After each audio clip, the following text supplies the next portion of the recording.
3 days before I was supposed to walk down the aisle, my entire family vanished without a trace, leaving behind only their phones, wallets, and a half-eaten breakfast on the kitchen table. My fiancé Marcus, an FBI agent, assured me they'd be found. But when I discovered a classified file hidden in his briefcase with my mother's photo marked Subject Alpha, I realized the man I was about to marry knew exactly where they were. What had my family done that was so terrible the FBI needed to erase them from existence? I'd love to know which corner of the globe you're watching from. And if this story speaks to you, make sure to subscribe. Tomorrow's video is one you absolutely can't miss. The morning of September 14th started like any other Thursday in Cedar Rapids, Iowa. I remember standing in my childhood kitchen, watching my mother Sharon Moore flip pancakes while my father Robert argued with the radio about the Cubs' pitching rotation. My younger sister Amanda sat at the table, scrolling through her phone and occasionally looking up to roll her eyes at Dad's sports commentary. It was perfectly, beautifully mundane. "Patricia, you need to finalize the seating chart today," Mom said, sliding a plate of pancakes in front of me. Aunt Helen called again. "She's insisting she can't sit near Uncle Raymond." "They haven't spoken in 6 years, Sharon," Dad interjected. "Maybe it's time they worked it out. At our daughter's wedding?" Mom shot him a look that could have curdled milk. "Absolutely not. We're not having a scene." I laughed, cutting into my pancakes. This was my family. Loud, opinionated, impossibly loving. In 3 days, I would marry Marcus Chen, the man who had swept me off my feet during a chance encounter at a coffee shop 2 years ago. He was everything I'd never known I wanted. Steady, protective, impossibly kind. The fact that he worked for the FBI had initially intimidated me, but Marcus always made it seem less dramatic than the movies, suggested. "Just background checks and paperwork," he'd told me once, kissing my forehead. Nothing exciting. Amanda finally looked up from her phone. "Did Marcus ever figure out if he could get that weekend off in October? I want to plan the family trip to the Ozarks." "He's working on it," I said. "You know how his schedule is." "Mysterious federal agent business," Amanda said in a mock-serious voice, wiggling her fingers dramatically. "Very important. Very classified." We all laughed. If only I'd known how close to the truth she was. After breakfast, I headed to work at the Cedar Rapids Public Library, where I'd been a senior librarian for 5 years. My commute took me past the apartment Marcus and I would move into after the wedding, a cozy 2-bedroom in the historic district. I'd already started packing boxes, labeling them with color-coded stickers in a system that Marcus found endearing and slightly obsessive. The day passed in its usual rhythm. I helped Mrs. Patterson find books for her book club, mediated a dispute about computer time between 2 teenagers, and processed a shipment of new releases. During my lunch break, I texted Marcus, "Can't wait to marry you on Sunday. 3 more days." His response came quickly, counting down every second. "Love you, Trish." I smiled at my phone, feeling that warm flutter that still hadn't faded after 2 years. Some of my friends had warned me about marrying someone I'd only known for such a short time, but when you know, you know. Marcus made me feel safe in a way I'd never experienced before, protected, cherished. That evening, I drove to my parents' house for dinner, something we did every Thursday without fail. It was our family tradition, one we'd maintained even as Amanda and I grew older. Mom always cooked something elaborate. Dad handled the wine selection with the seriousness of a sommelier, despite his knowledge coming entirely from a single wine-tasting course he'd taken at the community college. When I arrived at 6:15, I noticed something odd immediately. The front door was unlocked, which wasn't unusual in itself, but it was standing slightly ajar. Cold September air drifted into the hallway. "Hello?" I called out, pushing the door open wider. "Mom? Dad?" Silence. I stepped inside, my heart starting to pick up pace for reasons I couldn't quite name. The living room looked normal. Dad's reading glasses sat on the side table next to his worn copy of a Tom Clancy novel. Mom's knitting project lay draped over her favorite armchair, needles still stuck in the blue yarn. "Amanda?" I called again, moving toward the kitchen. That's when I saw it. The kitchen table was set for 4, the usual Thursday night arrangement, but the food had been abandoned mid-meal. A serving spoon lay in the mashed potatoes. Dad's water glass was knocked over, a puddle spreading across the tablecloth and dripping onto the floor. 3 of the 4 chairs were pushed back at odd angles, as if their occupants had stood up abruptly. My phone was already in my hand before I consciously decided to call someone. I dialed Mom's number. From somewhere upstairs, I heard her ringtone, that embarrassing Dancing Queen song she'd never figured out how to change. The sound made my stomach drop. I ran upstairs, following the music to my parents' bedroom. Mom's phone sat on the dresser, plugged into its charger. Next to it were her car keys, her purse, and her wallet. Everything she would need to go anywhere. With shaking hands, I called Dad.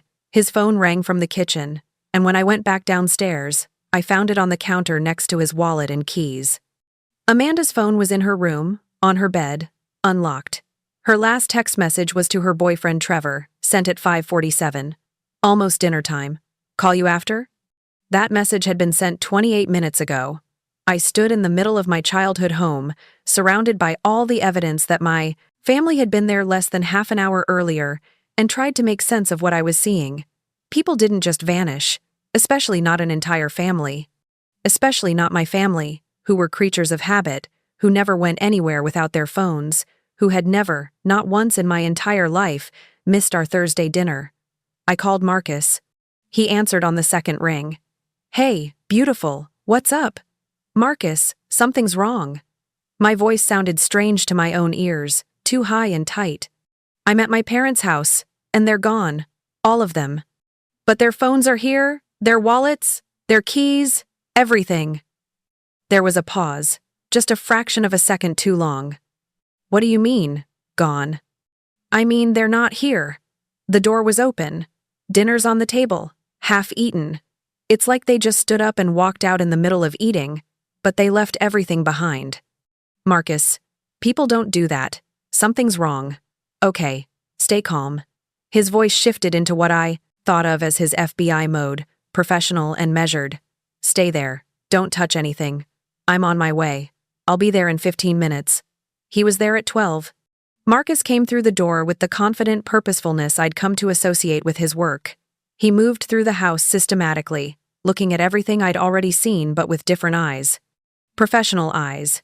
He took photos with his phone. He opened closets and checked windows.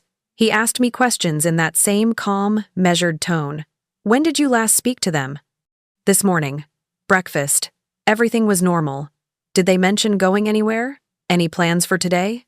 No. This is Thursday. We always have dinner on Thursday. They were expecting me. He nodded, still taking photos.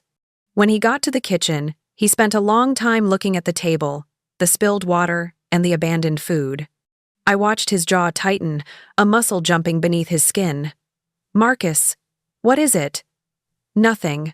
I'm just being thorough. But he wouldn't meet my eyes. He made several phone calls, stepping into the other room so I couldn't hear clearly. When he came back, his expression was carefully neutral. I've called it in. Local PD will be here soon to take a report. We'll file them as missing persons. Missing persons? The words felt absurd. Marcus, it's been less than an hour. Don't you have to wait 24 hours or something? That's a myth. He pulled me into his arms, and I let myself lean against his chest, feeling the steady beat of his heart. Trust me, Trish. We're going to find them. I promise you, we're going to figure out what happened. I wanted to believe him. I did believe him. Marcus had never broken a promise to me. But that fraction of a second pause on the phone kept replaying in my mind. That moment of hesitation before he asked, "What do you mean, gone?" It was the first time, I realized later, that Marcus had ever lied to me, because he already knew exactly what I meant. A lot of love and effort went into bringing this story to life. If you're enjoying it, we'd be so grateful if you'd subscribe to our channel. Now, back to where we left off. The Cedar Rapids Police Department treated my family's disappearance with the urgency of a lost cat report. Detective Barry Kozlowski, a man whose mustache seemed to have more personality than he did, sat across from me at my parents' kitchen table and asked the same questions Marcus had already covered. Any family disputes? Financial troubles? History of mental illness? I stared at him. My father is a retired accountant. My mother volunteers at the hospital gift shop. My sister teaches second grade. They're the most boring, stable people you could possibly meet. Sometimes people surprise us, Kozlowski said, making notes in a pad that looked like it had survived several decades of police work. People leave. They walk away from their lives. Happens more than you'd think. Without their phones? I heard my voice rising. Without their wallets? Without finishing dinner? Marcus placed a hand on my shoulder. Detective, I've already documented the scene.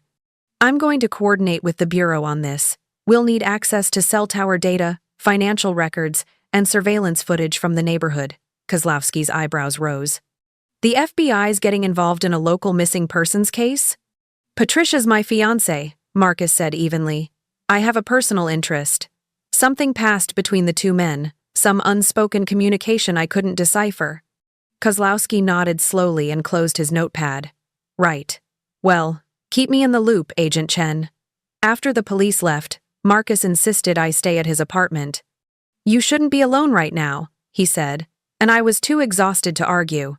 We drove to his place in silence, my mind running through every possible scenario. Had they been kidnapped? But there was no sign of struggle, no broken windows or forced entry. Had they witnessed something they shouldn't have? But this was Cedar Rapids, Iowa, not Chicago or New York. Marcus's apartment was exactly as I remembered it, meticulously organized, almost sterile in its cleanliness. Everything had its place. I'd always found it comforting, this sense of order, but tonight it felt oppressive. Try to get some sleep, Marcus said, showing me to his bedroom. I'll take the couch. We'll start fresh in the morning. But I couldn't sleep. At 2 a.m, I got up to get water and found Marcus still awake, sitting at his kitchen table with his laptop open. The blue light illuminated his face in harsh angles. He was so absorbed in whatever he was reading that he didn't hear me approach. I caught a glimpse of the screen before he noticed me. It was a database of some kind, filled with names and dates and locations. The header read, WITSEC Candidate Assessment Protocol. WITSEC, Witness Security Program. Witness Protection. Marcus slammed the laptop shut. So fast it made me jump. Trish, you should be sleeping. What was that? My heart was hammering. Why are you looking at witness protection files? I'm exploring every possibility. His voice was calm, but his hands were clenched. It's standard procedure. Witness protection. Marcus, my family didn't witness anything. They're not involved in anything criminal. My dad watches golf on TV and complains about his cholesterol. My mom's idea of rebellion is buying name-brand cereal instead of generic. You'd be surprised what ordinary people get caught up in. He stood, moving toward me. Trish, I need you to trust me. Can you do that? I wanted to. God, I wanted to. But something in his eyes made me take a step back. Tell me the truth. Do you know something about where they are? I'm doing everything I can to find them. It wasn't an answer to my question, and we both knew it. I went back to bed but didn't sleep. Instead, I stared at the ceiling and thought about all the small moments over the past 2 years that suddenly seemed different in this new light. The way Marcus had sometimes taken phone calls in another room, his voice dropping to a murmur. The occasional weekend he'd be unreachable, claiming he was on assignment. The time I'd mentioned visiting him at the FBI field office and he'd smoothly redirected, saying it was boring and we should go to a museum instead. I'd thought it was normal, private, professional boundaries.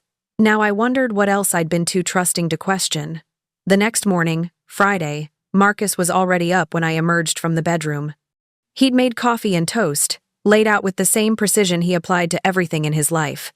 I've called your principal, he said, explained the situation. You're taking a few days off. I should have felt grateful. Instead, I felt managed. Controlled. I need to go back to my parents' house, I said. I need to look through their things. Maybe there's something we missed. Marcus hesitated. The police have already processed the scene. I don't care. They're my family. I need to do something. He couldn't argue with that, so an hour later we were back at the house that had been full of life 48 hours ago and now felt like a mausoleum.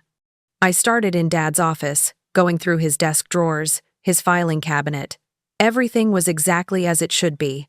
Tax returns, utility bills, insurance policies. The life of Robert Moore, documented in mundane detail. Mom's desk in the corner held her volunteer schedules, recipes clipped from magazines, birthday cards she was saving to send. Normal. All of it is so painfully normal. I moved to their bedroom, feeling like an intruder as I opened dresser drawers and checked closet shelves. Amanda's room yielded nothing but textbooks, makeup, and a diary with a tiny lock that I couldn't bring myself to break. Marcus worked parallel to me, methodical and thorough, but I noticed he kept steering me away from certain areas. When I headed for the basement, he suggested we search the garage instead. When I wanted to check the attic, he recommended the guest room. By late afternoon, I was exhausted and frustrated and no closer to any answers. I sat on the living room couch, my head in my hands, trying not to cry. That's when I noticed it. The bookshelf behind me had a gap. Not a big one, just enough to show that a book was missing from the perfect row of Dad's military history collection. My father organized his books with the same obsessive care he applied to his golf clubs and his tax records. He would never leave a gap like that. I stood, running my finger along the spines. The books were in chronological order by historical period. World War I, World War II, Korea, Vietnam, Gulf War. The missing book should have been about Vietnam, based on the sequence. Marcus, did the police take any books? He looked up from Dad's filing cabinet. Books? No, why? There's one, missing, from Dad's collection. Maybe he loaned it to someone. My father doesn't loan books. I pulled out my phone and called my dad's best friend, Jean Hartley, who lived 3 blocks away.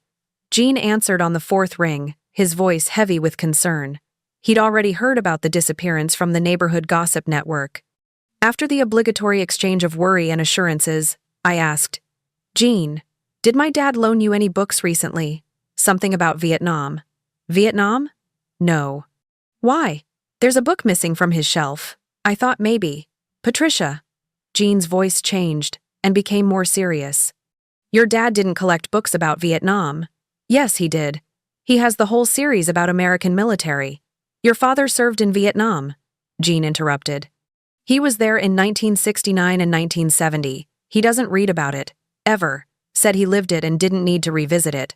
The room tilted. I sat down hard on the arm of the couch. What? He never told you? Well, he doesn't like to talk about it.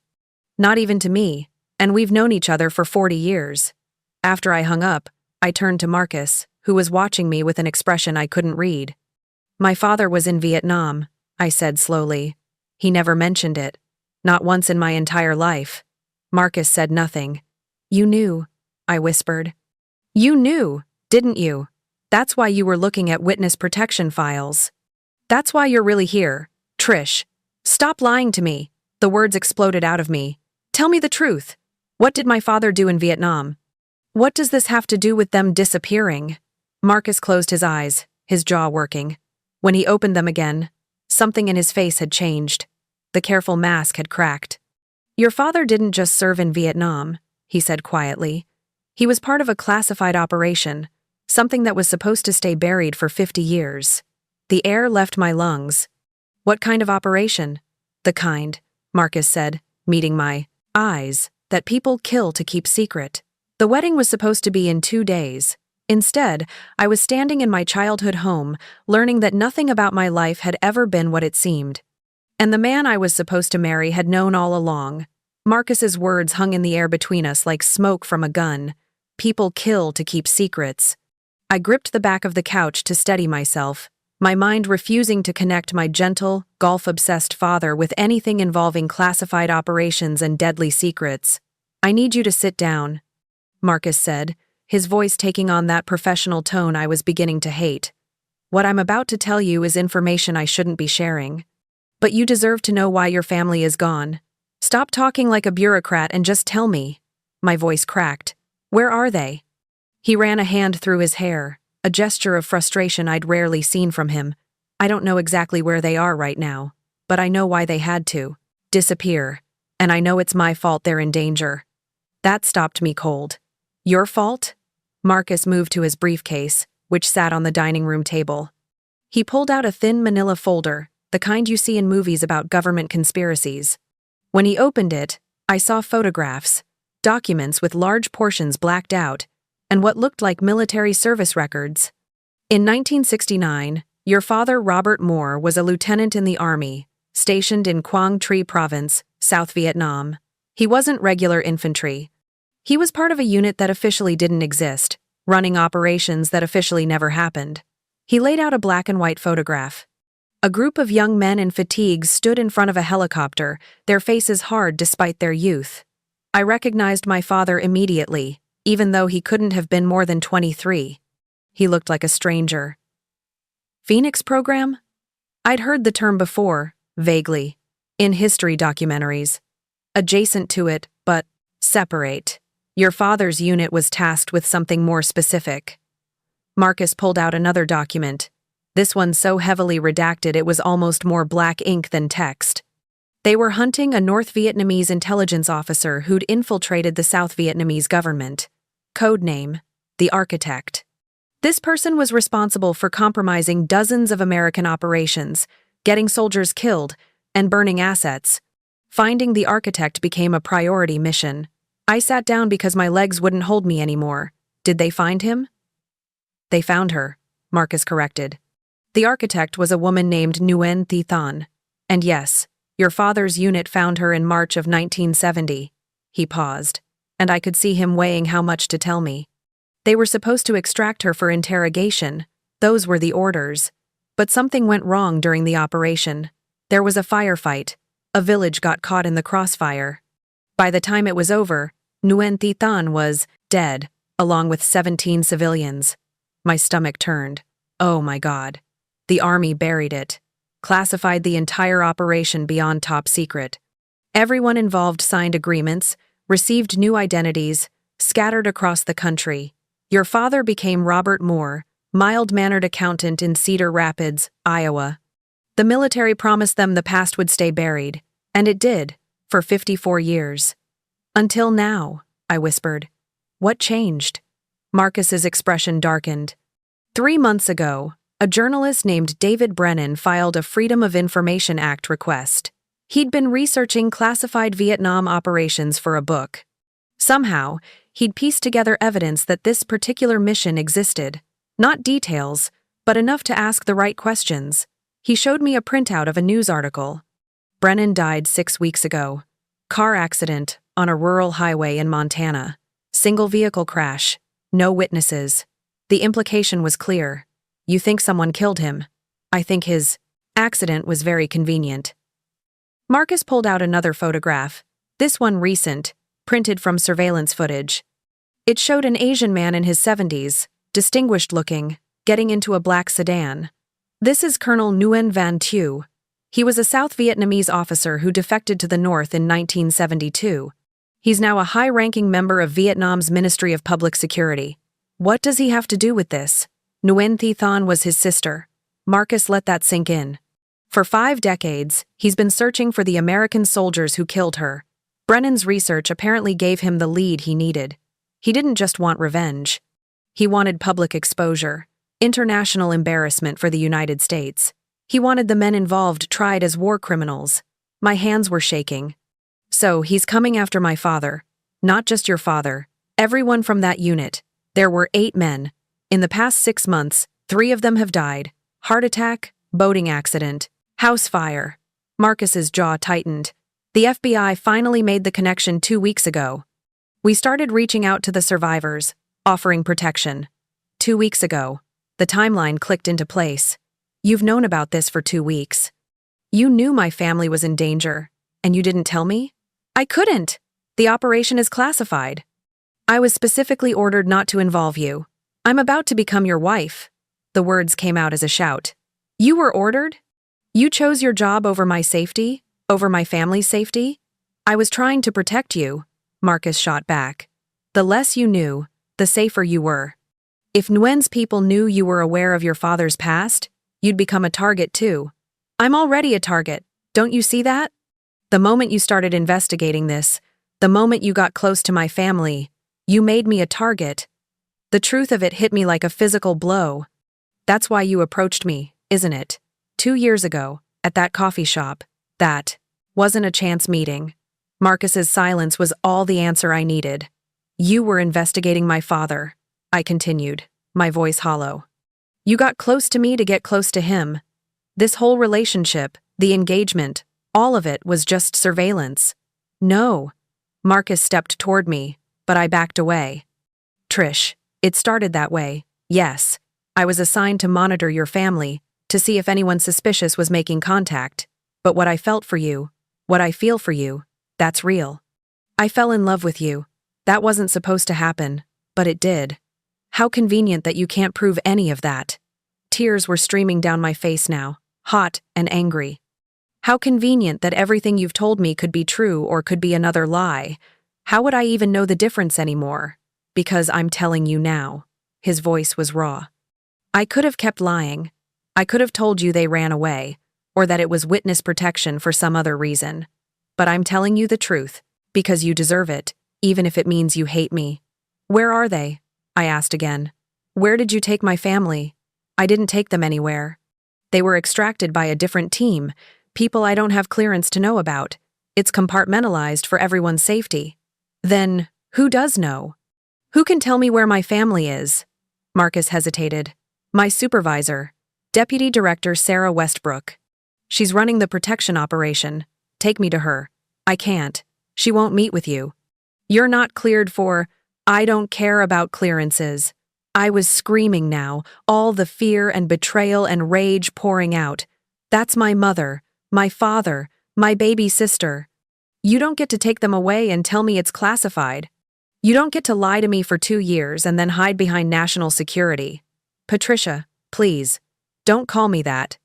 Don't you dare use my name like we're still engaged, like you still have the right to be familiar with me. I grabbed my purse, from the chair where I'd left it. I'm going to the FBI field office. I'm going to demand to see your supervisor. And if she won't talk to me, I'm going to call every journalist I can find and tell them everything you just told me. Let's see how classified it stays then. You can't do that. Marcus's voice went hard. That's a federal crime. You'd be prosecuted. Then prosecute me. At least in federal prison, I'd know where my family is. At least I'd have that certainty. I headed for the door, but Marcus moved to block my path. We stood there, inches apart, and I saw genuine anguish in his eyes. Good. I wanted him to hurt the way I was hurting. Get out of my way, Agent Chen. He stepped aside. I drove away from my childhood home, from the man I'd thought I would marry, from the life I'd thought I understood. My hands gripped the steering wheel so hard my knuckles went white. The engagement ring on my left hand caught the late afternoon sunlight, throwing tiny rainbows across the dashboard. I pulled it off and threw it into the passenger seat. The FBI field office was downtown, a bland concrete building that looked like every other government structure. I parked illegally in front and stormed through the doors, demanding to see Deputy Director Sarah Westbrook. The receptionist, a middle-aged woman with sympathetic eyes, made a phone call. She's in a meeting, ma'am. If you'd like to leave your name, tell her Patricia Moore is here. Tell her if she doesn't see me in the next 5 minutes, I'll call the Washington Post. That got results. 10 minutes later, I was sitting in a conference room with gray walls and no windows. The door opened, and a woman in her 50s entered. Her steel gray hair pulled back in a tight bun, her suit impeccable. Miss Moore? She said, her voice betraying nothing. I understand you're upset. Upset? I laughed, a brittle sound. My family has been disappeared by the federal government, and the man I was supposed to marry this Sunday has been lying to me for 2 years. Upset doesn't begin to cover it. Sarah Westbrook sat down across from me, folding her hands on the table. Agent Chen shouldn't have told you any of what he told you. He violated protocol and potentially compromised an ongoing operation. I don't care about your protocols. I want to know where my family is. I can't tell you that. Can't or won't. Both. Her expression didn't change. Miss Moore, I need you to understand something. Your family is in protective custody because there are people who want them dead. Not arrested, not questioned. Dead. If you know where they are, if you have any contact with them, you become a liability. You become a way for hostile actors to track them. The best way to keep them safe is to keep them completely separated from their previous lives. For how long? Until the threat is neutralized. Which could be years. Or never. I felt something inside me breaking. I'm supposed to just go on with my life? Pretend they don't exist? What am I supposed to tell people? What am I supposed to tell their friends, their coworkers? You tell them they're in witness protection and you can't discuss it further. It's the truth, more or less. And what about me? My voice cracked. What am I supposed to do? For the first time, Sarah Westbrook's expression softened slightly. You move forward, Miss Moore. You live your life. You stay safe. And you trust that we're doing everything possible to keep your family alive. She stood, signaling the meeting was over. Agent Chen has been reassigned. He'll no longer be working on this case. I trust that won't be a problem. We're done, I said flatly. The engagement is off. I think that's wise. She moved toward the door, then paused. For what it's worth, Agent Chen fought hard to tell you the truth. He nearly lost his job over it. Whatever else he did wrong, he does care about you. Then she was gone, and I was alone in Dell, the gray room with the weight of everything I'd lost crushing down on me. The wedding was supposed to be in 36 hours. Instead, I was burying my family without a funeral. I didn't go home that night. I couldn't face Marcus's apartment, or my parents' empty house, or any of the places that reminded me of the life I'd thought I was living. Instead, I checked into a Holiday Inn on the edge of town, paid cash, and sat on the scratchy bedspread staring at the wall until my phone rang. It was Amanda's boyfriend, Trevor Dalton. His voice was frantic. Patricia, what the hell is going on? Amanda's not answering her phone. Her school called me because she didn't show up for work. They said there was a family emergency, but no one would tell me anything. I'd forgotten about Trevor. 24 years old, an electrician's apprentice, completely in love with my sister. They'd been dating for 8 months. He deserved better than lies, but I couldn't tell him the truth. She had to go. Away for a while, I said, the words tasting like ash. Family situation. She's safe, but she can't contact anyone right now. That doesn't make any sense. Is she in some kind of trouble? No, Trevor, I can't explain more than that. I'm sorry. He argued for another 5 minutes before hanging up, hurt and angry. I turned off my phone after that. I couldn't field any more calls, couldn't manufacture any more half-truths. The next morning, Saturday, the day before my wedding that would never happen, I woke up with a clarity I hadn't felt in days. Sarah Westbrook had told me to move forward, to live my life. But she hadn't actually forbidden me from investigating. She'd just said she couldn't tell me where my family was. That didn't mean I couldn't figure it out myself. I drove to the Cedar Rapids Public Library, where I'd worked for 5 years. My colleague Janet Chen was at the reference desk, her face lighting up when she saw me. Patricia! Oh my God, I heard about your family. Are you okay? Is there anything I can do? Actually, yes. I kept my voice steady. I need access to the genealogy databases and the newspaper archives. And I need you to not ask me why. Janet's smile faded, but she nodded. Whatever you need. I spent 6 hours in the research room, digging through military records, declassified documents, and old newspaper articles. If my father had been part of a classified unit in Vietnam, there had to be traces. Names got missed in redactions. Cross-references appeared in unexpected places. You just had to know how to look. By 3 in the afternoon, I had a list. 8 names, including my father's. The men who'd been part of that mission in 1970. Marcus had said 3 of them were already dead. That left 5, including Dad. James Kowalski died of a heart attack in Portland, Oregon, 4 months ago, age 73. The obituary mentioned he was a Vietnam veteran and survived by 2 daughters. Michael Bradshaw died in a boating accident in Lake Tahoe 3 months ago, age 74. No surviving children, wife deceased. Raymond Torres died in a house fire in Tucson, Arizona, 7 weeks ago. Age 72, survived by 1 son. The pattern was clear once you knew to look for it. Men in their 70s, all Vietnam veterans, all dying in accidents spread across the country. The deaths were far enough apart that no one would connect them unless they knew what to look for.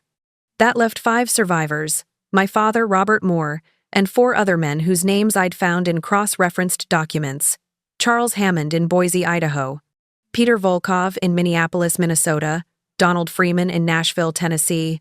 And Marcus Lee, no relation to my ex-fiancé, in Austin, Texas.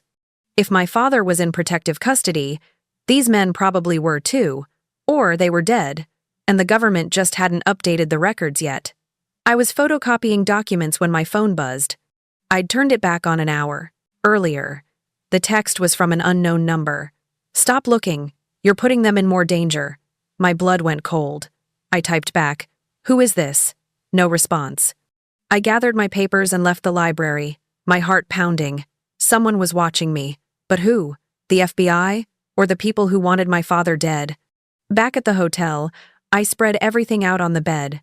Birth certificates, military service records, old addresses.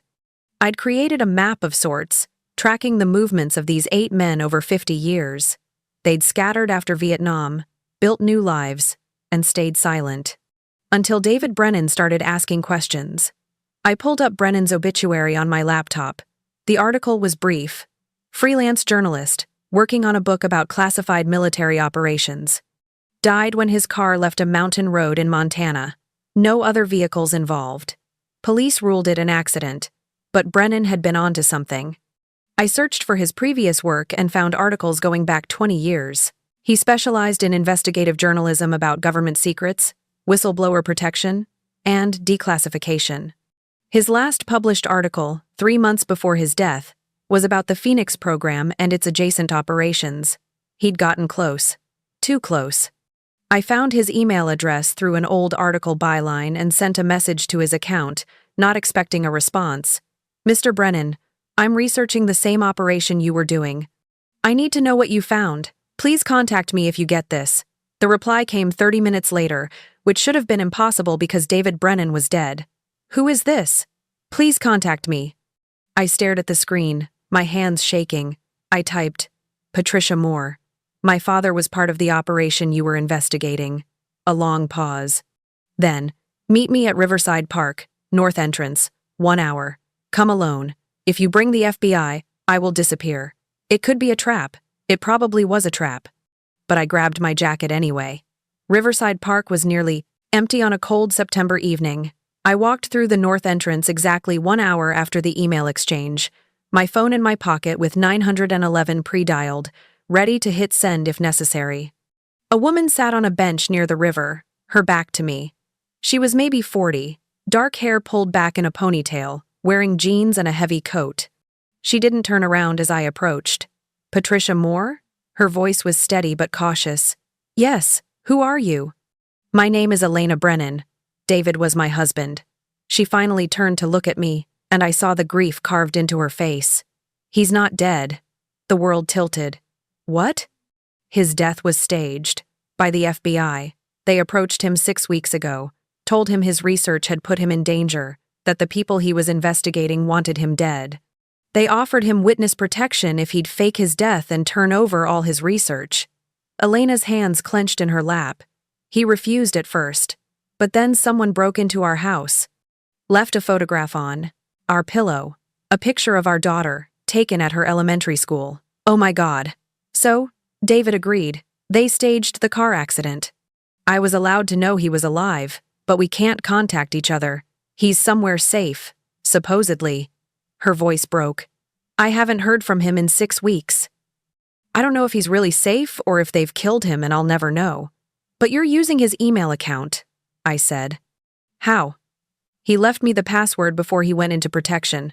Told me to monitor it, just in case.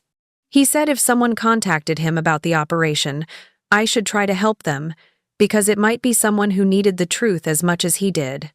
Elena pulled a USB drive from her pocket. "This is everything David found. Names, dates, locations, witness statements he tracked down. He was going to publish it as a book. Now I'm giving it to you." I took the drive with trembling hands. "Why?" "Because David believed people had the right to know what their government did in their name. Because those men in Vietnam made terrible choices, but they were also abandoned by the system that sent them there. And because," Elena's voice hardened, "because someone is using your father's past to justify murder, and that's not justice. That's revenge. The Vietnamese intelligence officer, Nguyen Van Thieu, he's not acting alone. David found evidence of at least 3 other people working with him. Former North Vietnamese operatives, now embedded in various organizations. They've spent decades building networks, waiting for the chance to strike. Elena stood. Your father and the others, they're not the only targets. There are families, children, people who had nothing to do with what happened 50 years ago. This isn't about war crimes. It's about destroying everyone connected to that night in 1970. Then why did the FBI let it get this far? I asked. Why didn't they stop it before 3 men died? Because they didn't know. Nguyen is careful. He makes everything look like accidents. It took David's research to connect the dots. Elena checked her phone nervously. I have to go. I've been in one place too long. But Patricia, be careful. The FBI might be protecting your family, but they can't protect you if you keep investigating. And Nguyen's people are very good at what they do. She started to walk away, then turned back. David's notes mentioned something else, something the FBI doesn't know yet. There was a 9th person on that mission in 1970. Someone whose name was completely redacted from every document, whose existence was erased even more thoroughly than the others. Who? David never found out. But he thought that person might be the key to everything. Find them, and maybe you will find out why this is happening now, after all these years. Then Elena Brennan disappeared into the twilight, leaving me alone with a USB drive, full of secrets and more questions than answers. I drove back to the hotel, checking my mirrors constantly to see if I was being followed. The drive felt heavy in my pocket, like it contained something radioactive. When I got to my room, I locked the door, wedged a chair under the handle, and plugged the USB into my laptop. Folders upon folders of documents appeared. Scanned pages, transcripts, photographs. David Brennan had been thorough, obsessively thorough. I found the file labeled Operation Phoenix Adjacent, March 1970, and opened it. The first document was a mission report, heavily redacted but still readable in parts. The target, Nguyen Thi Thanh, suspected North Vietnamese intelligence operative. Objective, capture and extract for interrogation. Authorization level, top secret, special access required. Then came the photographs, the village before the firefight, the village after. I closed that folder quickly, my stomach churning. Witness statements followed. Villagers who'd survived described a battle that lasted only minutes but felt like hours. They mentioned American soldiers, 8 of them, moving through the village. But several witnesses mentioned something else, a woman with the Americans, not Vietnamese.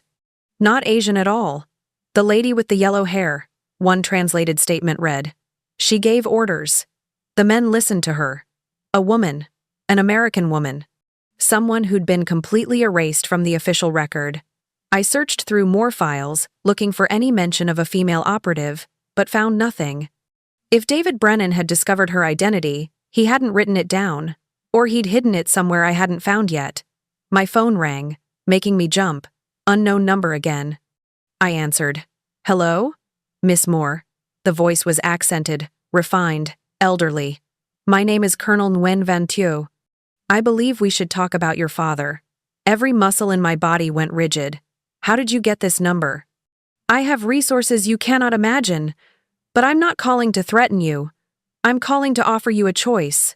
His English was perfect, probably better than mine. Your father and his friends murdered my sister. They killed 17 innocent people. For 50 years, they've lived free while my family lived with the pain of their loss. I want justice. Justice? I forced the word out. You've killed 3 people. 3 war criminals who escaped accountability. The world is better without them. No remorse in his voice. None at all. But you, Miss Moore, you are innocent, as is your mother and sister. I take no pleasure in harming innocents. Then why are you calling me? Because I'm offering you a trade. Your father's location for guaranteed safety for you and your family.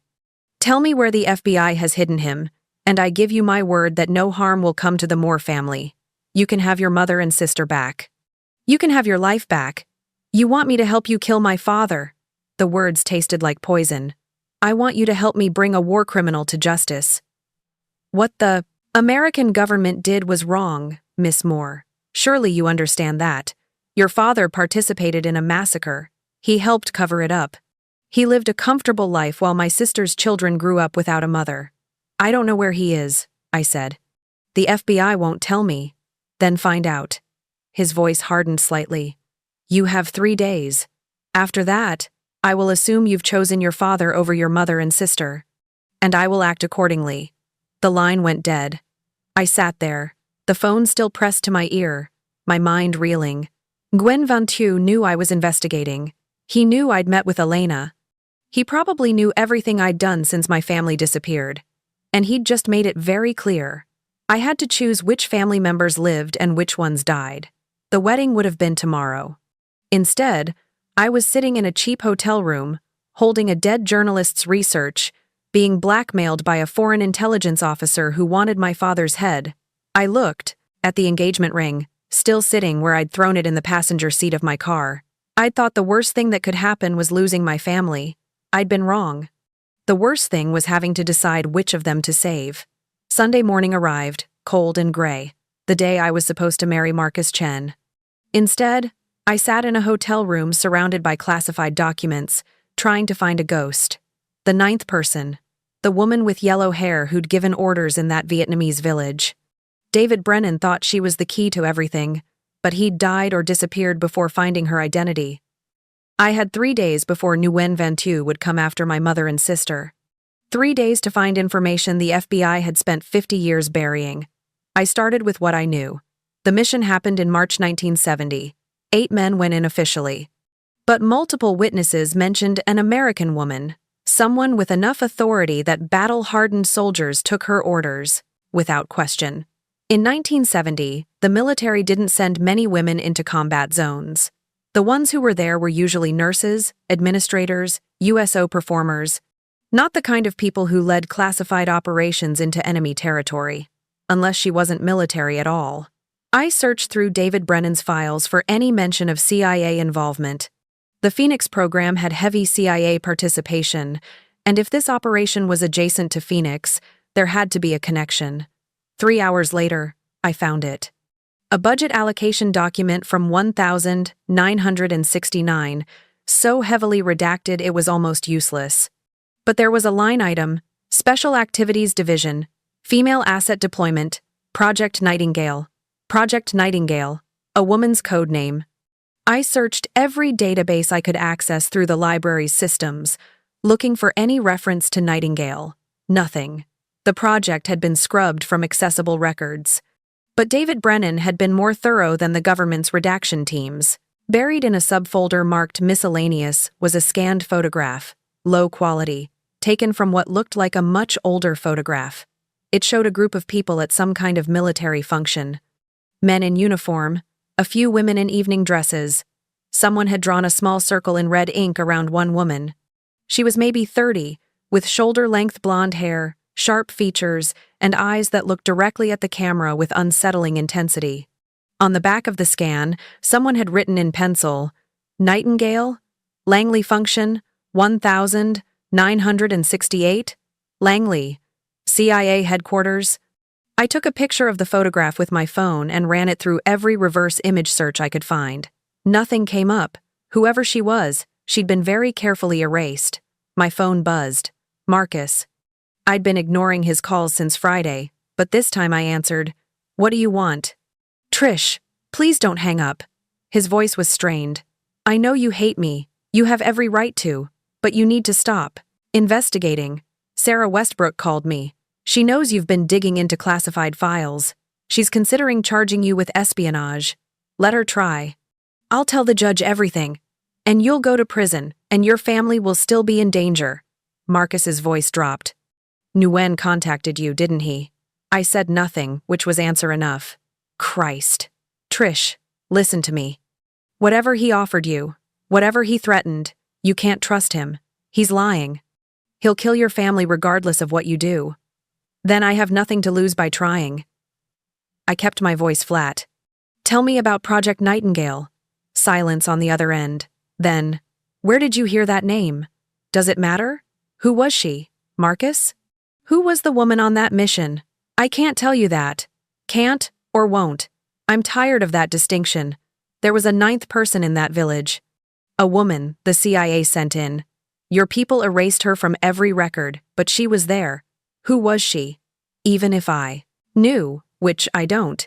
That information is classified at a level I don't have access to. Marcus sounded genuinely frustrated. Trish, some secrets are buried so deep that even people like me can't find them. Nightingale is one of them. Then I'll find someone who can dig deeper. You don't understand what you're dealing with. His voice turned urgent. Project Nightingale wasn't just about Vietnam. If the rumors are true, it was about embedding female operatives in situations where male agents couldn't go. Deep cover, long-term. Some of those women were in the field for years. If one of them was involved in what happened to your father, and if she's still alive, she has resources you can't imagine. Good. Then maybe she can help me. Or she'll kill you to protect her identity. These people don't stay hidden for 50 years by being careless. He paused. There's something else you should know. One of the other survivors, Peter Volkov in Minneapolis, was found dead this morning, shot in his safe house. The FBI team protecting him was killed too. My blood went cold. How? They were in protective custody. Someone leaked the location. We have a breach, Trish. Someone inside the bureau is feeding information to Nguyen. Marcus's voice was grim. That's why I'm calling. You're not safe. If they know about you, if they know you're investigating, they might come after you next. Why would they? I'm not a target. You became one the moment you started looking for Nightingale. If she's who I think she might be, she has as much reason as Nguyen to want this buried. He took a breath. Please, come in. Let us protect you. Like you protected Peter Volkov? I hung up before he could respond. 4 survivors left, including my father. Nguyen was accelerating his timeline, which meant I had less than 3 days now. I looked at the photograph again, at the woman with blonde hair and cold eyes. Somewhere, she was still out there. Maybe retired, maybe still. Active, maybe dead. But David Brennan had thought she was the key. Find her, and I find the truth. I pulled up everything I could find about CIA operations in Vietnam from 1968 to 1972. The Phoenix Program, Operation Menu, MACV, SOG, Studies and Observations Group. Women had been involved in all of them, but most were in support roles. Intelligence analysts, radio operators, administrative staff. But Project Nightingale was different. Female asset deployment suggested something more active, something operational. I found a memoir written by a CIA officer who'd served in Saigon during that period. He mentioned, almost in passing, a woman he'd worked with briefly, one of the special projects people. He wrote, blonde, maybe with a Midwestern accent, never gave a real name. She had a way of getting Vietnamese officials to talk when no one else could. She disappeared after the Tet Offensive. No idea what happened to her.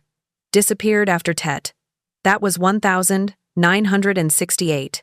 But the mission in my father's village was in 1970. Unless she hadn't disappeared, unless she'd gone even deeper undercover. My phone buzzed again. This time it was an email, from an address I didn't recognize. No subject line. I almost deleted it as spam, but something made me open it. The message contained only 2 words and an address. You're close. 1247 Oakmont Drive, Des Moines. Des Moines was 90 minutes away. This was obviously a trap. But it was also the only lead I had. I grabbed my keys. The house on Oakmont Drive was a modest ranch in a quiet suburban neighborhood. Nothing special about it. No cars in the driveway, no lights visible through the windows. It looked empty, abandoned even. I parked down the street and sat in my car for 10 minutes, watching for movement. Nothing. Finally, I got out and walked to the front door, my heart hammering so hard I could hear it in my ears. The door was unlocked. The interior was sparse. Minimal furniture, no personal items, nothing that suggested anyone actually lived there. It was a shell, a stage set of a home. Hello? My voice echoed in the empty space. Close the door, Miss Moore. I spun around. The woman stood in the hallway leading to the bedrooms, and I recognized her immediately from the photograph, though she was now in her 80s. Same sharp features, same intense eyes, though her blonde hair had gone silver white. You're Nightingale, I said. That's not my name. It never was. She moved into the living room with surprising grace for her age. But yes, I was the operative you're looking for. My name is Catherine Winters. And I've been watching you try to find me for the past 48 hours. You sent the email. I did. You were making too much noise, asking too many questions. I decided it was easier to talk to you directly than to have you stumble into something that would get you killed. Catherine gestured to the couch. Sit. We don't have much time. I sat, though every instinct told me to run. You were in that village, in 1970, with my father. I was. And what happened there was my fault, not your father's. Catherine's voice was matter-of-fact, clinical. The mission was supposed to be simple. Extract Nguyen Thi Thanh, interrogate her, turn her into an asset. I was the one who'd spent months building the intelligence case against her. I was the one who insisted we could flip her to our side. What went wrong? She was smarter than I gave her credit for. When your father's team entered the village, she'd already arranged for North Vietnamese regulars to be positioned nearby. She knew we were coming. The firefight wasn't a mistake or an accident. It was a trap that almost worked. Catherine's jaw tightened. 17 civilians died because I underestimated my opponent. Your father and his men were following my orders. They did exactly what I told them to do. Then why were they blamed? Why were they the ones whose names were recorded, whose lives were destroyed? Because I was too valuable to burn. I had ongoing operations, networks that would have collapsed if my identity was exposed. So the decision was made, at levels far above my pay grade, to erase me from the record and let the soldiers take the fall. She met my eyes. I didn't argue. I let them do it. I saved my career and sacrificed 8 men who'd been following my orders. That's who I am, Miss Moore. I'm not a hero. Does Nguyen know about you? He suspects. He doesn't have proof, but he's getting closer. That's why I'm here. Catherine pulled out a thick envelope from her jacket. This contains everything. My real identity, my service record, testimony about what happened that night. Everything the CIA has spent 50 years hiding. She held it out to me. You can take this to Nguyen. Tell him I was the one responsible. Give him the target he really wants. In exchange, he'll leave your family alone. I stared at the envelope, not taking it. Why would you do this? Why would you turn yourself over? Because I'm 83 years old, Miss Moore. I've had a career, a life, more years than those 8 soldiers got to have free and clear. Because what I did was wrong, and I've known it every day for 54 years. And because, her voice softened slightly, because I'm tired of running. This is a trick. Some kind of CIA operation. The CIA doesn't know I'm here. They think I'm in a retirement home in Florida, safely tucked away with my official cover story intact. This is just me, trying to do one decent thing before I die. I took the envelope with shaking hands. Inside were documents, photographs, a handwritten confession. Everything she'd claimed. If you give this to Nguyen, will he really stop? I asked. Will he let my family go? I can't promise that. He's been hunting us for 5 decades. Revenge is a hard habit to break. Catherine moved toward the door. But it's the only leverage you have. Show him that you found what no one else could. Show him that the person truly responsible is willing to face justice. Maybe that's enough. Where will you go? Nowhere. I'll wait here. When you make your choice, I'll know. I stood there, holding the envelope that contained a woman's life, a woman who'd just offered herself as a sacrifice for sins committed before I was born. Why me? I asked. Why not go to Nguyen directly? Because you're the only person in this whole mess who isn't corrupted by it. Not by patriotism, not by revenge, not by career ambitions or political calculations. Catherine smiled sadly. You just want your family back. That's as pure a motive as I've seen in 50 years of dealing with spies and soldiers and politicians. She opened the door. You have your 3 days, Miss Moore. Use them wisely. Then she walked out, leaving me alone in the empty house with the power to save my family or condemn an old woman to execution. I looked down at the envelope. Inside was the truth, but the truth had never felt heavier. I drove back to Cedar Rapids with Catherine Winter's confession burning a hole in my passenger seat. The envelope sat there, innocent-looking manila paper containing the power to end this nightmare. All I had to do was hand over an 83-year-old woman to a man who'd spent half a century planning her death. Simple, morally repugnant, but simple. I couldn't go back to the hotel. Nguyen had found me there once. He could find me again. Instead, I drove to the one place I thought might still be safe. My apartment, the one I'd barely lived in since Marcus and I got engaged.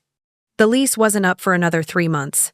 I'd kept it as a backup, a safety net I'd never expected to need. The apartment smelled stale, unused.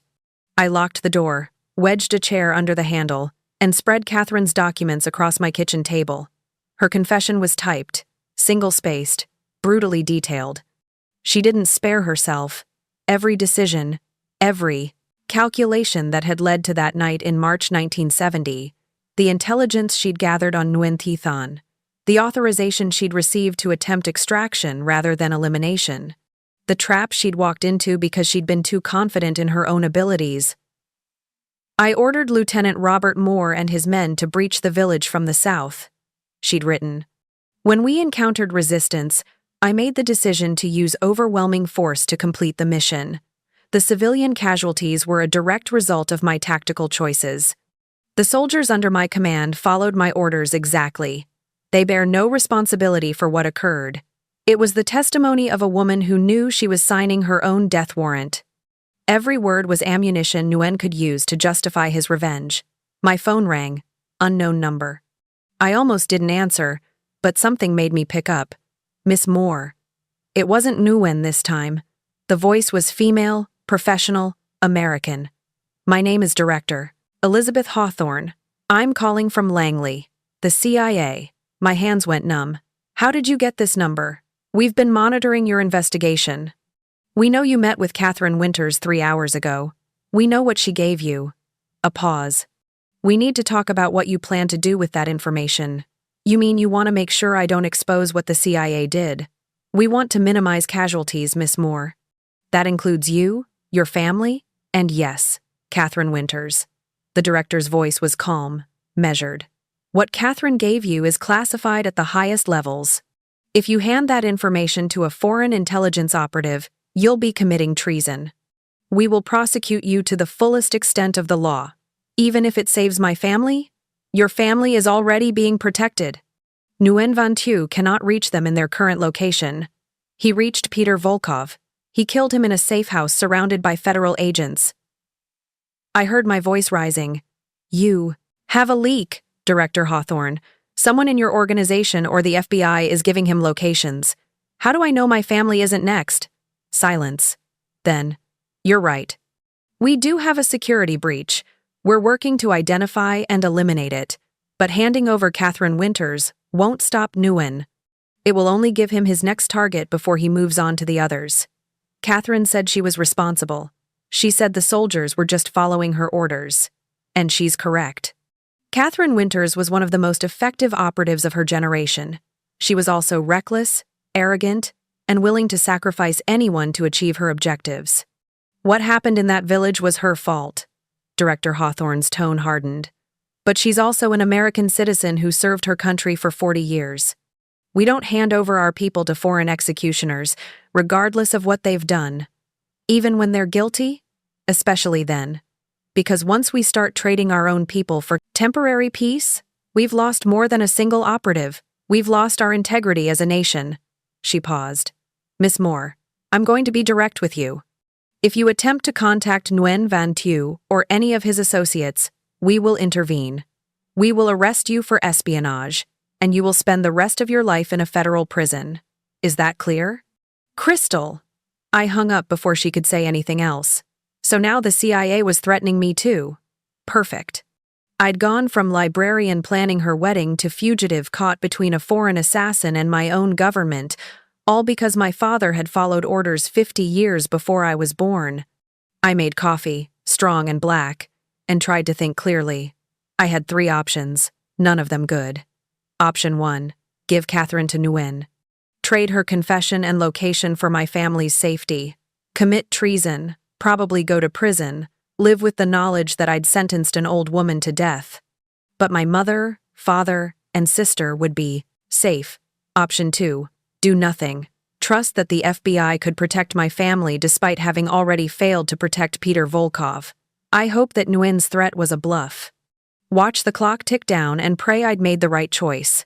Option 3, Find another way. Figure out something neither the CIA nor Nguyen had considered. But what? I was a librarian, not a spy. I had no training, no resources, no backup plan. I pulled out my laptop and opened David Brennan's files again, searching for something I'd missed. There had to be another angle, another piece of information that could change the equation. That's when I found it. Buried in a subfolder marked Financial Records was a bank statement from 1995. The account belonged to someone named Margaret Chen, with an address in San Francisco. The deposits were regular, monthly, always the same amount, $3,000. Margaret Chen. Chen was Marcus's last name. Could be a coincidence, but I'd stopped believing in coincidences 3 days ago.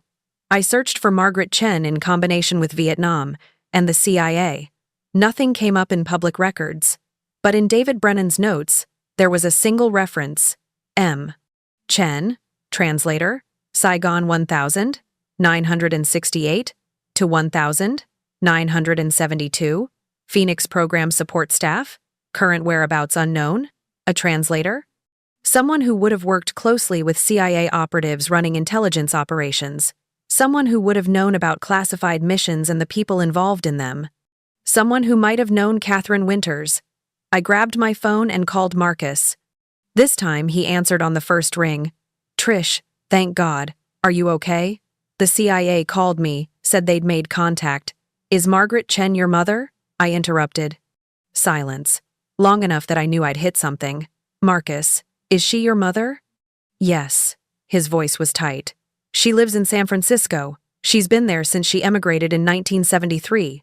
Why? She worked for the CIA in Vietnam. She was a translator for the U.S. Phoenix program. I was pacing now, pieces clicking together. She would have known about the operation that night. She might have even been the one who provided the intelligence about Nguyen Thi Thanh. My mother was a secretary. She processed paperwork. That's what she told you. That's what her official cover was. But David Brennan had financial records showing she received payments long after she supposedly stopped working for the government. Payments that looked like they were for something more than typing. You're wrong. But he didn't sound certain. Marcus, your mother is 76 years old. She emigrated from Vietnam 51 years ago. The timing matches, the location matches. She had access to classified information. I took a breath. I think she's the leak. I think she's been feeding information to Nguyen Van Tu. That's insane. My mother would never... She's Vietnamese, Marcus. Her country was at war with ours. Who's to say where her real loyalties were? Maybe she's been working for Nguyen all along. Maybe she's been waiting 50 years for the chance to help him get revenge. My mother is a retired secretary who spends her days gardening and going to church. She's not a spy. Then prove it. Call her. Ask her about Project Nightingale. Ask her about the mission in March 1970. See how she reacts. I could hear him breathing heavily on the other end of the line. If you're wrong about this, if you're accusing my mother of treason based on speculation, then I'll apologize. But if I'm right, she's the reason Peter Volkov is dead. She's the reason your safe houses keep getting compromised. She's the reason my family is in danger. My voice cracked. Please, Marcus, just ask her. Another long pause. Then, I'll call you back. He hung up.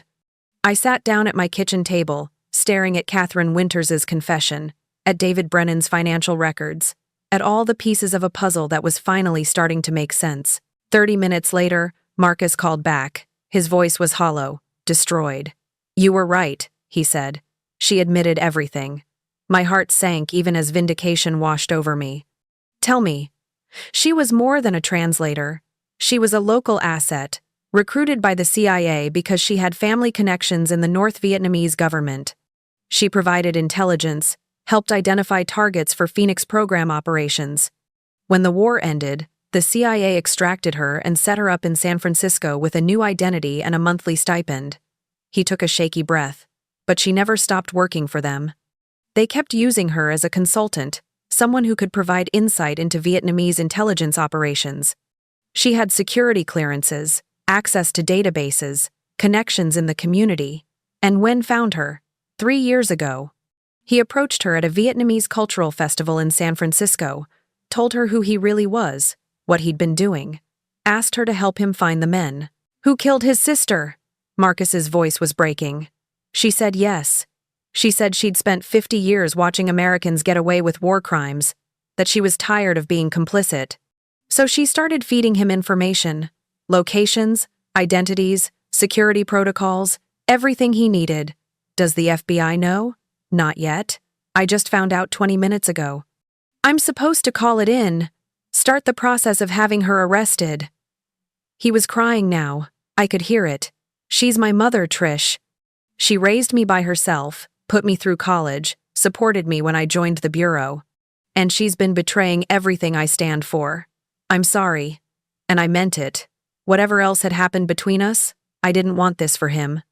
She told me one more thing, Marcus said. She's meeting with Nguyen tomorrow night.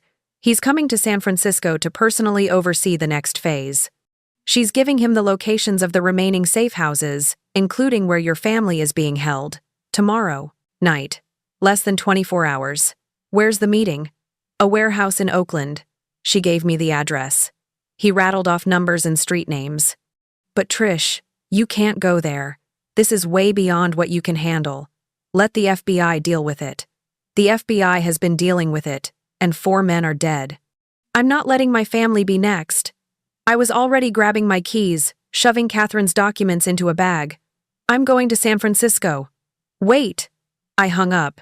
There wasn't time to argue, and I knew what I had to do now. The pieces were all in place. Nguyen wanted the truth about who was responsible for his sister's death. Catherine wanted to atone for her sins. Marcus's mother wanted justice for her country's suffering, and I wanted my family back. Tomorrow night in Oakland, all of those wants would collide. And I was going to make sure that when the smoke cleared, the right people paid for their crimes. I looked at my reflection in the darkened window of my apartment. 3 days ago, I'd been a librarian about to get married. Now I was planning to walk into a meeting between a foreign intelligence operative and a traitor to stop an execution and save my family. I barely recognized myself. But maybe that was the point. Maybe the person I'd been trusting, naive, comfortable, had died the moment my family disappeared. This version of me, hard and desperate and willing to do whatever it took, was who I needed to be, to survive. I grabbed my phone and sent one final text to Marcus. Tell your mother I'm coming. Tell Nguyen I have something he wants more than revenge. Tell them both I'm ready to make a deal. Then I got in my car and started driving west, toward the coast, toward the truth, toward whatever ending waited for me in a warehouse in Oakland. The wedding dress still hung in my closet back at Marcus's apartment, tags still attached, never to be worn. Some fairy tales don't have happy endings. Some of them end in warehouses with old spies and older grudges, and the desperate hope that truth can somehow set you free. The drive to San Francisco took 16 hours. I stopped only for gas and coffee, pushing through exhaustion and fear and the growing certainty that I was driving toward my own death. But if I was going to die, at least it would be trying to save my family rather than hiding in a hotel room waiting for Nguyen to come for them. I arrived in Oakland at 6 in the evening, 3 hours before the meeting Marcus had told me about. The warehouse district was exactly what you'd expect. Abandoned buildings, rusted chain-link fences, the smell of salt water and diesel fuel from the nearby port. The address Marcus had given me was a former shipping facility. Windows broken, walls covered in faded graffiti. I parked 2 blocks away and sat in my car, watching the warehouse through binoculars I'd bought at a rest stop in Nevada. For an hour, nothing happened. Then, as the sun started to set, a black sedan pulled up. Margaret Chen got out, moving slowly. An elderly woman with gray hair pulled back in a bun. She looked like someone's grandmother. She looked harmless. She'd gotten 4 men killed. 20 minutes later, another car arrived. This one was sleek, expensive, diplomatic plates. 3 men emerged. The first was clearly security, scanning the area with professional efficiency. The second was younger, maybe 40, carrying a briefcase. The third was elderly, distinguished, moving with the careful dignity of someone who'd spent decades in positions of power. Colonel Nguyen Van Thieu. Even from this distance, I could see the resemblance to the photographs I'd seen of his sister. The same sharp cheekbones, the same intelligent eyes. They entered the warehouse. I waited 5 more minutes, then grabbed Catherine's envelope and got out of my car. The warehouse door was unlocked. Inside, the space was vast and empty, moonlight streaming through broken skylights. Voices echoed from a room at the far end, and I walked toward them, my footsteps loud on the concrete floor. I pushed open the door to what had once been an office. They all turned to look at me. Margaret Chen, Nguyen Van Tu, his two associates, and to my shock Marcus, standing in the corner with his FBI badge clipped to his belt and his weapon holstered at his hip. Patricia. Nguyen was the first to speak, his voice the same cultured tone I'd heard on the phone. I'm surprised to see you here. And I was impressed. Not many people would walk into a room full of their enemies. I'm not sure who my enemies are anymore, I said, trying to keep my voice steady. But I know what I have, and I know what I want. And what do you have? I held up the envelope. The truth about who was really responsible for your sister's death. The person who planned the operation, who gave the orders, who made the decisions that got 17 people killed. It wasn't my father. It wasn't any of those 8 soldiers. It was someone the CIA has been protecting for 54 years. Nguyen's eyes narrowed. The woman. The blonde operative who was erased from the records. Her name is Catherine Winters. She's alive, she's in Des Moines, and she's willing to face justice for what she did. I placed the envelope on the dusty table between us. Her confession is in here. Everything you'd need to prove she was responsible. Everything you've been looking for. And in exchange, Nguyen asked, you let my family go. You stop hunting the surviving soldiers. They were following orders, doing what they'd been trained to do. The person truly responsible is ready to pay for her crimes. Nguyen picked up the envelope, opened it, and began reading Catherine's confession. His face remained impassive, but I saw his hands tighten on the pages. When he finished, he looked at Margaret Chen. Did you know about this woman? Margaret nodded. I knew there was a CIA operative involved, but I could never find her name. The records were too thoroughly scrubbed. If Patricia has found her, she's done what I couldn't do in 50 years. She's offering herself as a trade, I continued. Her life for theirs. One guilty person instead of 4 innocent soldiers and their families. Innocent? Nguyen's voice was soft, dangerous. They fired the weapons that killed my sister. They burned the village. Their hands are stained with blood, regardless of whose orders they followed. They were soldiers in a war, following the orders of their government, their commanding officers, and the CIA operative who was supposed to know what she was doing. I stepped closer. You want justice, Colonel Nguyen. I understand that. Your sister deserved better than how she died. But killing men who were pawns in someone else's game isn't justice. It's just more revenge. There is no difference. His eyes were cold. Not after 50 years. Then you're going to keep killing until everyone connected to that night is dead.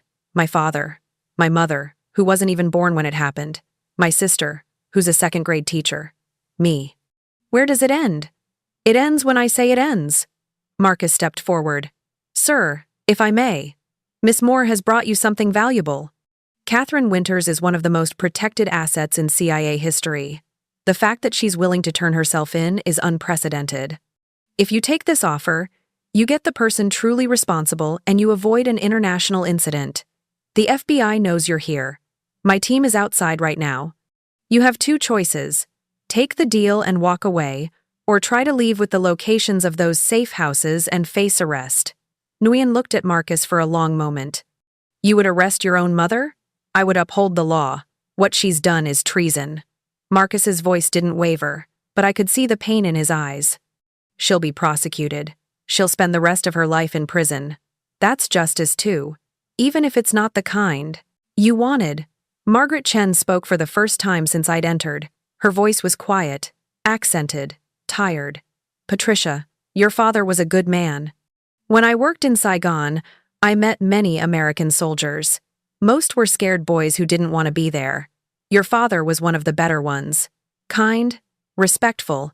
He used to bring chocolate to the Vietnamese children in our neighborhood.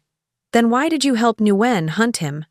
Because kind men can still do terrible things when ordered to. Because I watched my country be destroyed by people who claimed they were helping us. Because, her voice broke, because I wanted someone to pay. Anyone. I didn't care if it was the right people anymore. I just wanted the pain to stop. She looked at Nguyen. But she's right. This won't stop the pain. It will just create more. My son will hate me. Her family will be traumatized forever. More people will die. And your sister will still be gone. Nguyen was silent for a long time.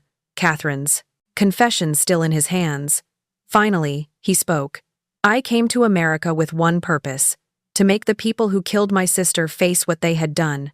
I have spent 50 years building to this moment. And now you ask me to let it go. I'm asking you to take the person who was actually responsible, I said. Catherine Winters made the decisions that night. She's accepting responsibility. She's ready to face whatever justice you think is appropriate. Isn't that what you wanted? Accountability? I wanted them all to suffer as I have suffered. And you've accomplished that. 4 men are dead. My family has lost everything. Marcus has lost his mother. Everyone connected to that night has paid a price. I felt tears on my cheeks but didn't wipe them away. How much more suffering is enough? Nguyen looked at the confession again, then at me, then at Marcus. If I take this deal, will your FBI let me leave the country? Marcus nodded. Quietly. No arrests, no publicity. You return to Vietnam, and this ends.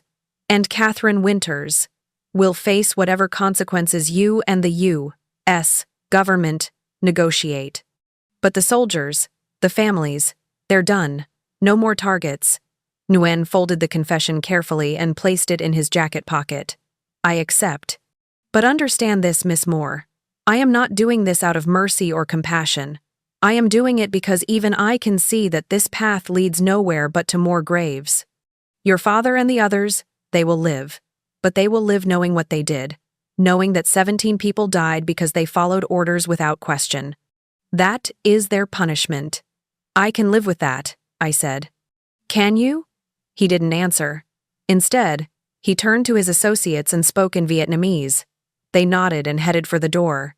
Nguyen paused at the threshold and looked back at me. You are very brave, or very foolish. Perhaps both. Tell your father that Nguyen Thi Thon's brother showed him more mercy than he showed my sister. Then he was gone. The room felt suddenly empty. Just Marcus, his mother, and me. Margaret Chen was crying silently, tears running down her lined face. I'm sorry, she whispered. I'm so sorry for all of it. Marcus pulled out his phone. I need to call this in. Mom, you need to come with me. She nodded, standing slowly. As FBI agents entered the warehouse, Marcus's backup team, waiting all along, she was handcuffed and read her rights. She didn't resist. She just looked at her son with infinite sadness and said, I'm proud of you. You did the right thing. Marcus didn't respond. He couldn't. After they took Margaret away, Marcus and I stood alone in the warehouse office, the place where everything had ended, or maybe where something new had begun. Your family will be released tomorrow, Marcus said quietly. They'll be debriefed, given counseling, and helped to reintegrate. It'll take time, but they'll be okay. And Catherine? Deputy Director Westbrook is negotiating terms with the Vietnamese government through back channels. Catherine will likely face some form of accountability, but nothing public. The CIA won't let this become an international incident. He looked at me. You saved her life, you know. If Nguyen had gotten to her, it would have been execution. Now she'll probably live out her remaining years under house arrest or something similar. She wanted to atone. Maybe this is her chance. We stood in uncomfortable silence. Finally, Marcus said, I meant what I told you. About loving you. That was real. I know. And I did know, somehow. Despite everything, despite the lies and the manipulation and the surveillance, some part of what we'd had was genuine. But it's not enough, is it? Too much damage. Too many secrets. Yeah, he smiled sadly.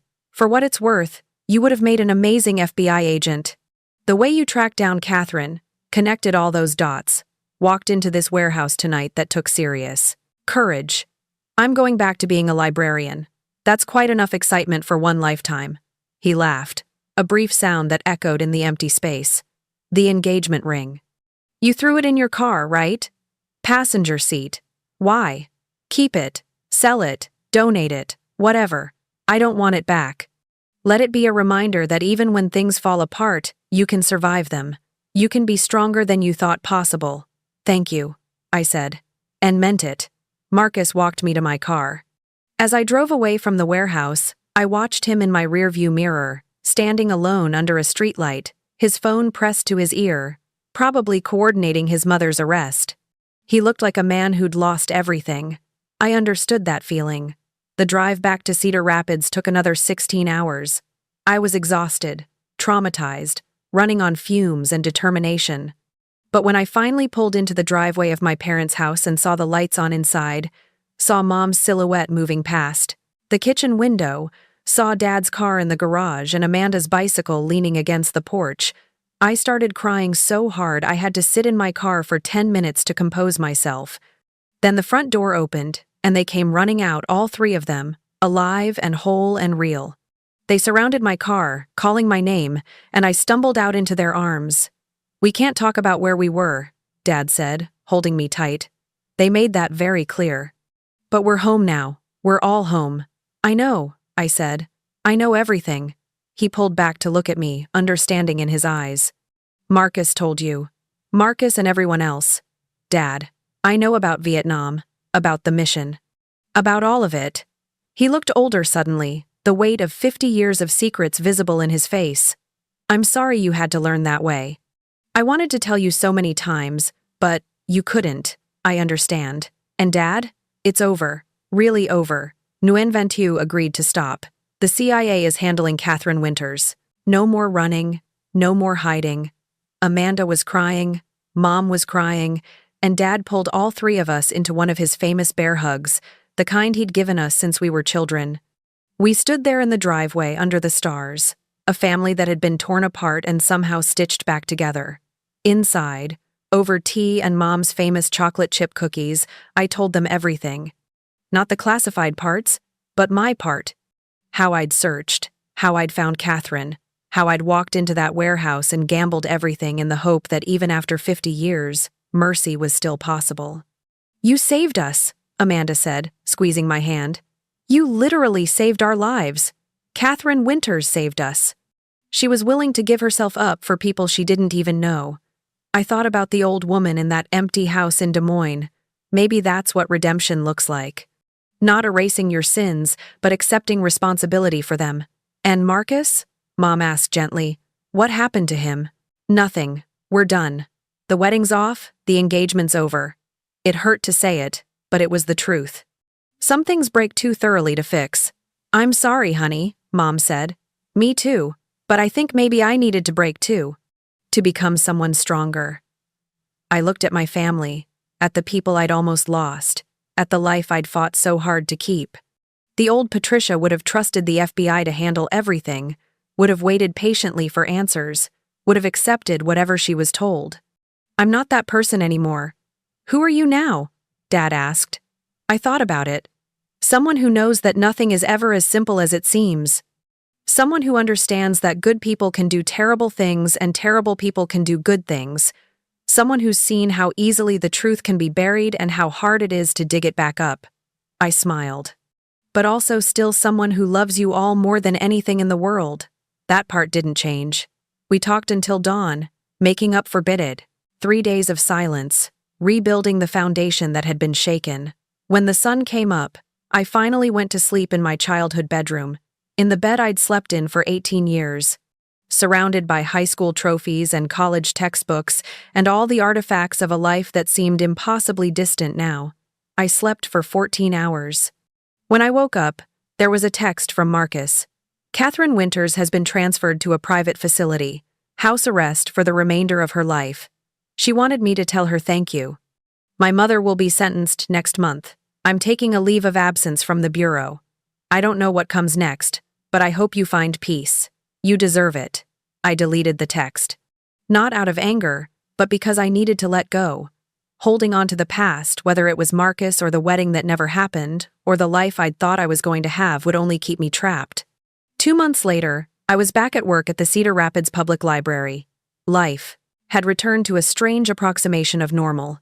Dad played golf, Mom volunteered at the hospital, Amanda taught her second graders. We had family dinners every Thursday, the tradition unbroken even by international conspiracies and CIA cover-ups. But we were different people now, quieter.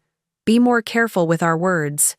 Understanding that safety is an illusion, and secrets are bombs waiting to explode.